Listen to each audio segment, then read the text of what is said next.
Alright guys, how you doing? We are looking at Act 4, Scene 1 today.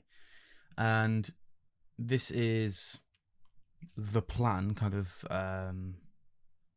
putting into motion is kind of throughout this act is kind of what the general gist is. This is the scene where we have Juliet go and see the friar because she said she was going to go and confess her sins.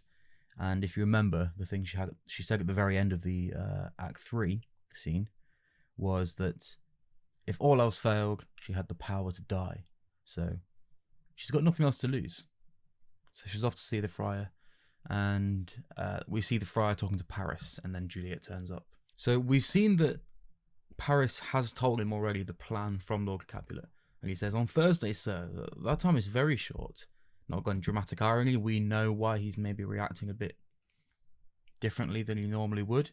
But it still is, it's a very quick turnaround for a wedding. But there is an interesting little quote here, look. "Uneven is the course, I like it not." So the friar feels uneasy about this, almost like a bad omen. Now, there are a few reasons he doesn't like it. One is that he knows they're already married. Two, he's the one that married them, so under the eyes of God, he can't do it again. So he's in a predicament as well. So then Paris explains the plan, that she's so upset about Tybalt that they want to have a marriage and calm down Juliet, let her kind of settle and get over her cousin's death. Then enters Juliet. So Juliet comes in. So then we get this little conversation, this to and fro between Juliet and Paris.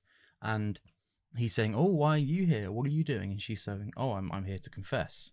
I'm not here to confess to you, Paris. I'm here to confess to Friar. My business is my own." And Paris kind of sees this as a bit of a flirting kind of match, and he says, "Do not deny to him that you love me." Very, very forward thing to say, but at the time was often seen as acceptable. Paris is saying, "I know you love me already. Don't deny it. I know that you're here to tell him that you love me and confess your sins because we're about to get married." So Paris has got the wrong end of the stick. He's kind of an innocent bystander in all this. He doesn't really deserve what he gets, maybe, but it is a tragedy after all.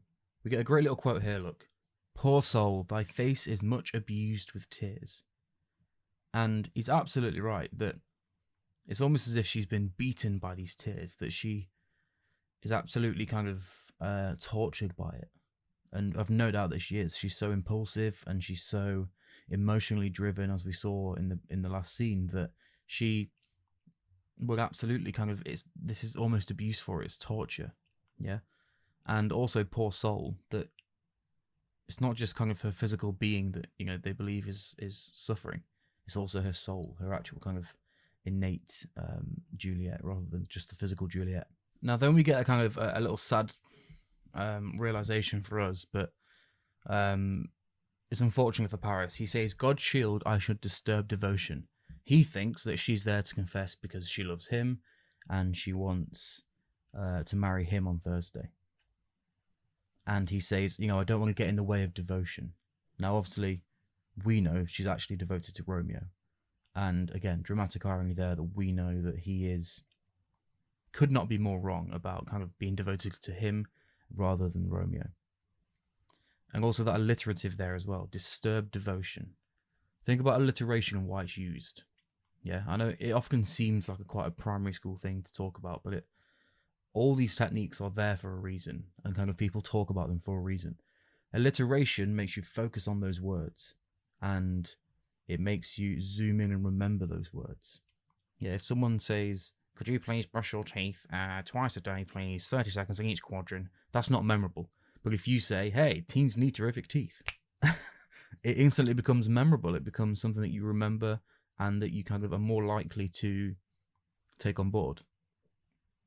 So when people use, and remember this is a play, so it's spoken aloud, when people use alliteration, for example, disturb devotion, those are the words that we focus on more than the rest of the quote, just from kind of an audible point of view.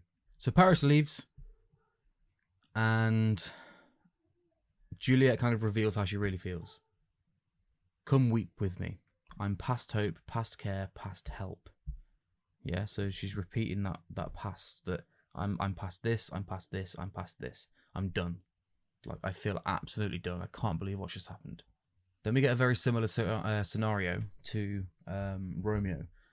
And she says, "Do but call my resolution wise, and with this knife I'll help it presently." So again, we've got a stage direction, quite rare, that she shows him the knife.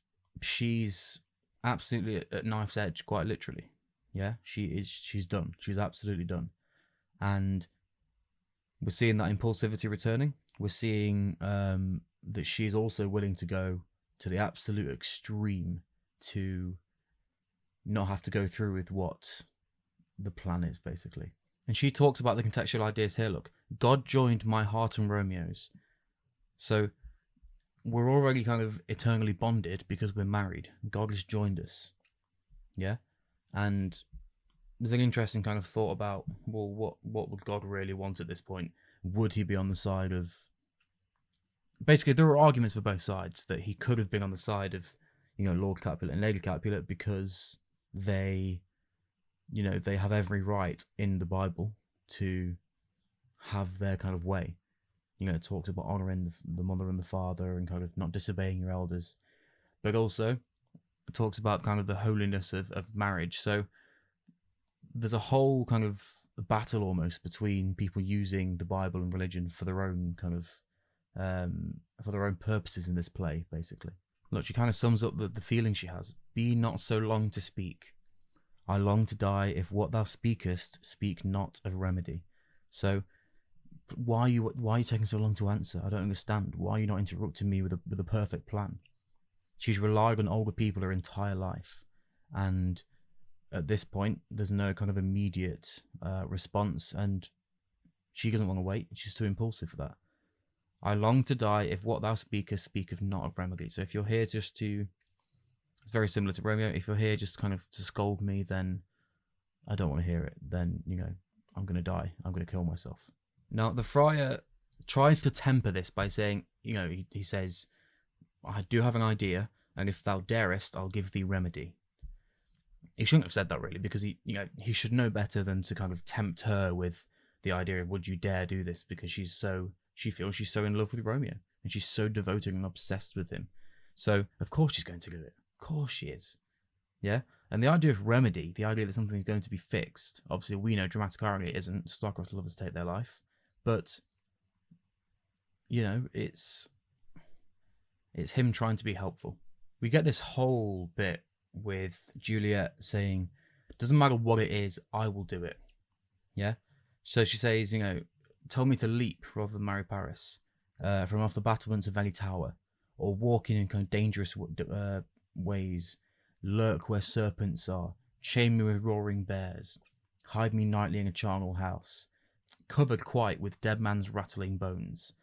So we get all these things that she's willing to do, but then when it gets to the idea of the bones and the skulls and the grave, we start seeing a bit of foreshadowing, because in the final scene, we do see that.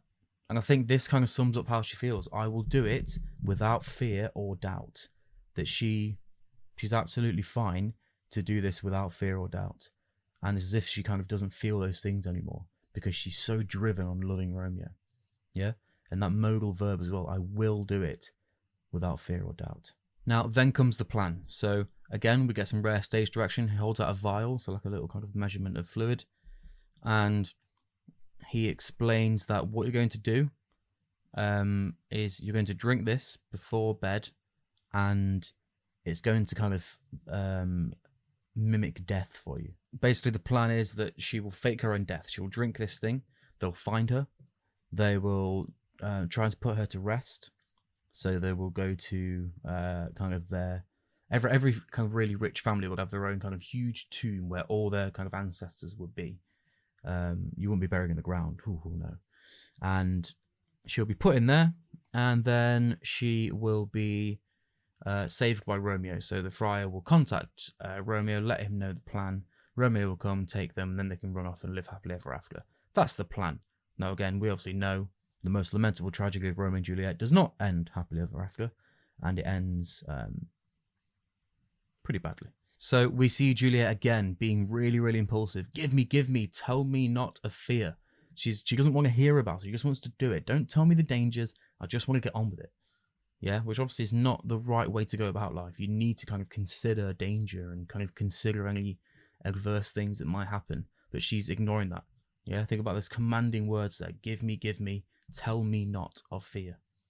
So he gives her the vial and he says, I'll send the friar with speed to Mantua with my letters of thy lord, to thy lord, sorry. And then they exit and they go off in different directions. So they go off both on their kind of missions. This is it. We're going to do this. Let's do it. And this kind of whole act is about how this plays out. So that is it for this one. The next one's also a really short one. So it should be pretty quick. Anything else, let me know. And in the meantime, stay safe. Bye bye.